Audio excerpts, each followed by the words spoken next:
আদিবাসীরা নাকি বাংলাদেশ থেকে আরেকটা আলাদা রাষ্ট্র চাই। আদিবাসীরা স্বাধীনতার স্বাদটা কখন পাবো? সোশ্যাল মিডিয়াতে অনেক অপপ্রচার হচ্ছে যে আদিবাসীরা নাকি বাংলাদেশ থেকে আরেকটা আলাদা রাষ্ট্র চাই।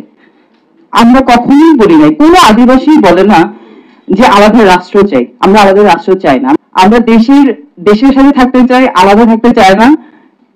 তো আপনারা এই অপপ্রচার ছড়াবেন না। একটা বাইক চুরি করেছে, তো বাইক চুরির ইস্যু ধরেই এখন চোরকে তো শাস্তি পেতে হবে, তবে সেটা হত্যা নয় অবশ্যই। কিন্তু গণপিটুনিতে তো কে মারা যায় সেটা বলা যায় না।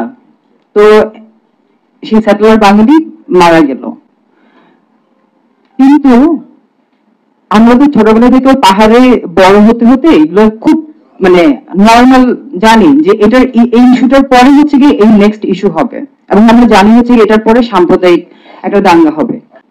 খাগড়াছড়িতে কিছু জায়গা আছে যেখানে কিনা যদি আমরা ইন্টারন্যাশনাল ওয়ার্ডে বলি টেররিস্ট ক্রিমিনাল কিছু জায়গা আছে যেখানে কিনা শালবন, যে এখান থেকে কিনা উৎপত্তি হয় যে আদিবাসীদের ঘরে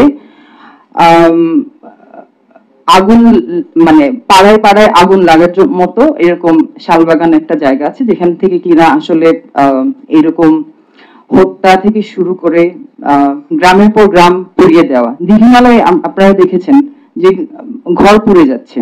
তো আসলে আমরা স্বাধীনতার উপভোগ কবে করতে পারবো সেটা আমার সবার উপর একটা প্রশ্ন, সবার কাছে একটা প্রশ্ন থেকে রাখলাম আমি, যে আমরা আদিবাসীরা স্বাধীনতার স্বাদটা কখন পাবো।